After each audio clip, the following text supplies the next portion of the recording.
DSB Digital, haki na ukweli.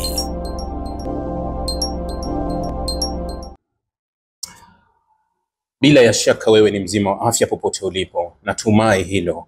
Na nami nakusalimu, assalamu alaikum, amani iwe nawe, peace be upon you. Bila shaka unaendelea vyema baada ya kukosekana kidogo, kutoonekana hapa, lakini nimekuja tuzungumze kidogo, kuangazia baadhi ya mambo ambayo yanaendelea. Na nataka nizungumze jambo moja tu kuhusu usitishaji wa vita, ambapo mmeniuliza maswali mengi kuwa huu usitishaji umekaje, lakini wale memba ambao wapo kwenye magrupu yangu wanafahamu kwa sababu tulilizungumza kwa kina, nimelichambua kwa kina sana, ikiwa itatokea au isipotokea, sababu ni hipi. Kwa sababu kumekuwa na taarifa ambazo zinapeperushwa za sintofahamu kokote, na unashindwa kuzielewa kabisa kuwa taarifa halisi ni ipi, kwa sababu Israeli rasmi haijatoa tamko lake jingine baada ya taarifa za awali. Kwa kifupi, kuwa mwishoni mwa wiki kulitokea taarifa ambazo zilitoka Marekani, taarifa ambazo zinatajwa kuwa zilikuwa ni uidhinishaji wa makubaliano ya usitishaji wa vita ambayo yalitolewa na Marekani. Mjumbe maalum wa Marekani Steve Witkoff alitoa hiyo, akisema kuwa Israeli imekubaliana na wazo jipya la usitishaji wa vita na mipango yake lilivyo, na haraka Israeli inatajwa kuwa ilisha saini jambo hilo. Sasa ikasukumwa upande wa pili kupelekwa kwa Hamas, na wao watoe majibu yao ikiwa wanakubaliana na hili.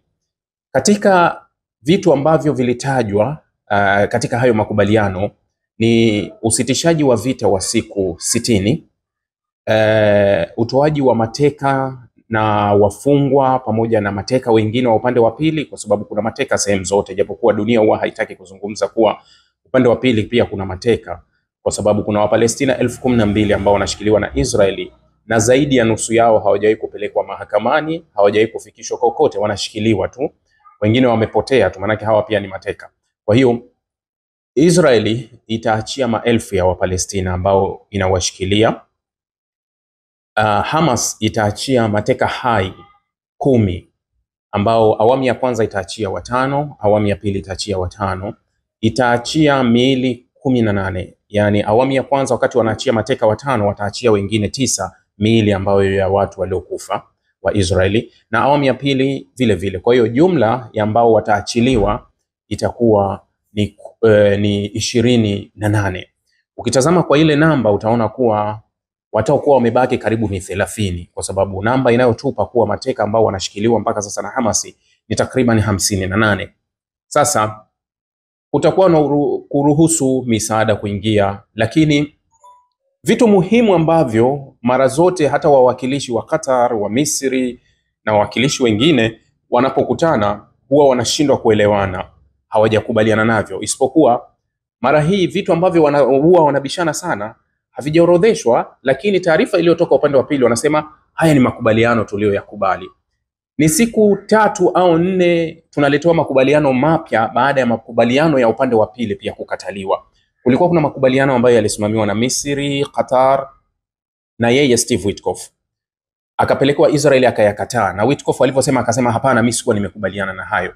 Kwa hiyo wakati wa kujibu hili wakaleta ya kwao, ndio haya ya kwao walioleta, ambayo nayo sasa wanasubiri upande wa pili wa Hamas wajibu. Sasa ilikuwa ni kama vile tunasubiri nini kijibiwe, kuwa Hamas wamekubali au hawajakubali, kwa sababu katika haya makubaliano hakuna kifungu ambacho kinatoa guarantee ya usitishaji wa vita. Yani kuwa sehemu ambayo kuwa kutakuwa na usitishaji wa vita wa kudumu wameacha sio sharti, wanasema hili sio sharti. Sehemu ambayo kuwa misaada gani itaruhusiwa kuingizwa, kwa sababu kuna misaada ambayo ni muhimu zaidi, afu Israeli hata kwenye awamu ya kwanza alizuia kuwa anaingiza vitu ambavyo hata havihitajiki, lakini vile vitu ambavyo vinahitajika zaidi yeye hataki viingie. Kwa hiyo nalo hilo, kiasi gani cha misaada kitaingia kwa siku bado halijazungumzwa. Kwa hiyo kuna vitu ambavyo kuwa wanaona kama kuwa haviko sawa. Hamas walivyolipokea wakasema kuwa tunayafikiria haya makubaliano, lakini ndani yake kuna vitu, kuna upungufu mkubwa katika yale ambayo huwa tunabishania kila siku, lakini wacha tuyapitie. Sasa jana Hamas walijibu wakayarudisha kwa Marekani, kwa sababu Marekani ndo aliyawasilisha kwa Hamas. Yani hapa hivi sasa kilichotokea kuwa hii ni proposal au unasema haya ni mazungumzo ambayo hayajaenda Qatar wala Misri. Hili lilitoka kwa Marekani, Steve Witkoff na Marekani na Trump wake, likaenda moja kwa moja kwa Hamas na Hamas wanarudisha moja kwa moja kwa Marekani.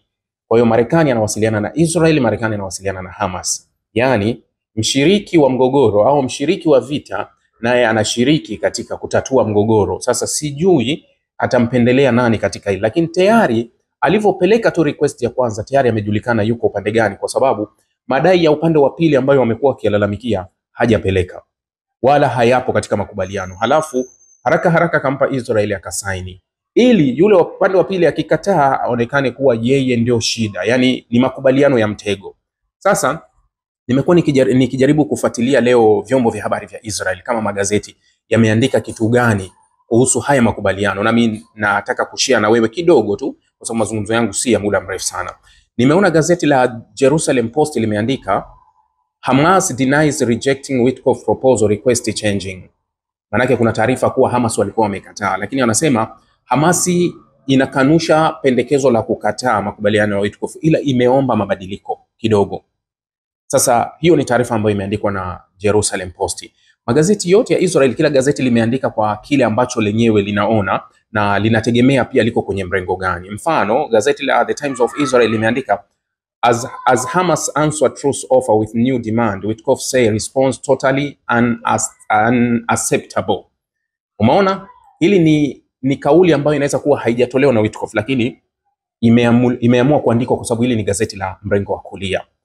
Inasema wakati Hamas inajibu ofa ya kusitisha mapigano kwa madai yani wakati inawasilisha ofa ya kusitisha mapigano, as Hamas answer truce offer with new demand, yani wakati Hamas inawasilisha majibu yake imekuja na madai mapya. Kwa hiyo Witkoff anasema majibu hayakubaliki kabisa, yani hapa totally unacceptable. Kwa hiyo anasema kuwa hayakubaliki kabisa. Hili ni gazeti la Israel ambalo limeandika la the Jerusalem Times of Israel, sorry. Sasa gazeti la Israel jingine la Israel Hayom, this is where we stand, ndio slogan yao, linasema Hamas has demand but few card to play. Yani anasema Hamas has demand but few card play.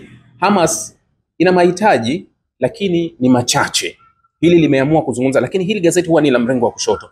Nashindwa kuelewa kwa nini imetoa, kwa sababu hii taarifa inasema Israel quickly accept a proposal put forward by US envoy Steve Witkoff, but things remain unclear on the Hamas side, while there are no room for other optimism. Sign of the terrorism organization collapse continue to mount.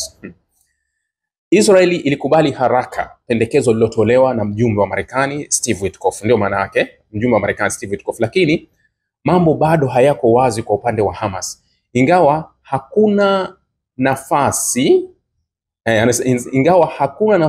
ya kuwa na matumaini kupita kiasi, dalili za kuporomoka kwa kundi la kigaidi zinaendelea kuongezeka. Sign of the terrorist organization collapse continue to mount. Ili ni maoni ya gazeti lenyewe imesema hivyo. Sasa hilo ni gazeti la Hayom. Gazeti la mrengo wa kati wa Israeli la Haaretz lenyewe linasema Hamas lenyewe linasema kuwa Hamas seek US guarantee war won't resume as Trump pushed for Gaza deal. Hili huwa linapenda kuongea ukweli. Hili gazeti mara nyingi linapenda kuongea ukweli kwa sababu hili gazeti halifungamani na serikali. Nakumbuka kuwa hili ni gazeti ambalo lilisusiwa na serikali ya Israeli, limesusiwa. Halipewi matangazo, halipewi chochote kwa sababu hawakuwahi kuchukua maelekezo ya serikali kuandika kile serikali inataka. Wamekuwa wakiandika wenyewe na limekuwa na mgogoro mkubwa na serikali ya Israel. Kwa hiyo lenyewe linaandika Hamas seek US guarantee war won't resume as a Trump push for Gaza deal. Hamas linataka dhamana ya vita ya Marekani, yani kuwa Israeli haitoanzisha huku Trump yake shinikiza makubaliano. Sasa linasema Trump and his emissaries talk directly to Netanyahu and his envoy are direct contact with Hamas leaders outside the Gaza Strip.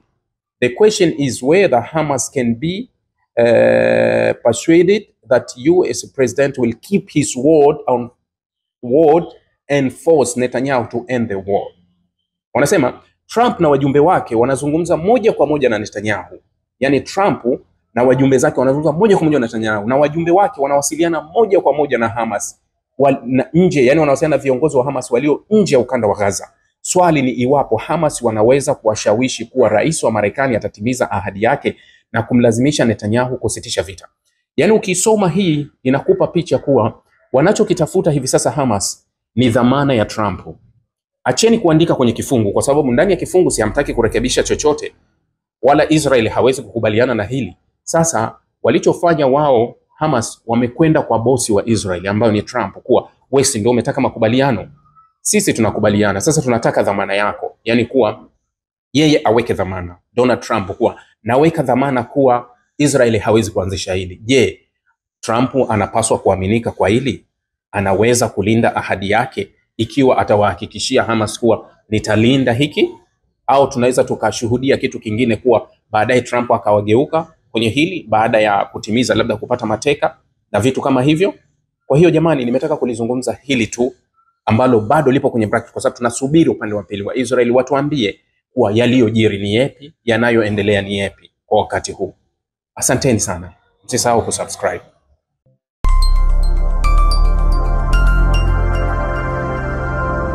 Rahby Digital.